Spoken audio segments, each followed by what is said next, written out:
ഇന്നത്തെ ഡോക്ടേഴ്സ് ടിപ്പിൽ നമുക്ക് ഹൈപ്പർകലീമിയയെക്കുറിച്ച് ഡിസ്കസ് ചെയ്യാം. മനുഷ്യ ശരീരത്തിലെ രക്തത്തിൽ പൊട്ടാസ്യം എന്ന ധാതുവിൻ്റെ അളവ് കൂടുന്ന അവസ്ഥയാണ് നമ്മൾ ഹൈപ്പർകലീമിയ എന്ന് പറയുന്നത്. നമ്മുടെ ബോഡിക്ക് പൊട്ടാസ്യം വളരെ അത്യാവശ്യമാണ്. എന്നാൽ പൊട്ടാസ്യത്തിൻ്റെ അളവ് കൂടുതലാവുകയാണെന്നുണ്ടെങ്കിൽ അത് ഹൃദയത്തിൻ്റെയും പേശികളുടെയും നാഡീവ്യൂഹങ്ങളുടെയും പ്രവർത്തനത്തെ സാരമായി ബാധിക്കും. ഹൈപ്പർകലീമിയ വന്നാൽ രോഗികളിൽ കാണുന്ന ലക്ഷണങ്ങൾ എന്തൊക്കെയാണെന്ന് വെച്ചാൽ ദുർബലത, ക്ഷീണം, പാൽപിറ്റേഷൻ, ഛർദി, ശ്വാസതടസ്സം, മസിൽ വീക്ക്നെസ്, ഡയേറിയ എന്നിവയാണ്. ഹൈപ്പർകലീമിയ വരാൻ മെയിനായിട്ടുള്ള കാരണമെന്ന് പറയുന്നത് ഒന്ന് വൃക്ക സംബന്ധമായ രോഗങ്ങളാണ്.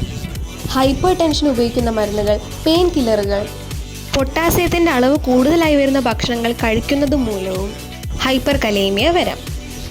ഇതുപോലുള്ള അറിവുകൾ നേടാനായി ഡെൻഡിസി വിത്ത് MJ എന്ന യൂട്യൂബ് ചാനൽ സബ്സ്ക്രൈബ് ചെയ്യാൻ മറക്കല്ലേ.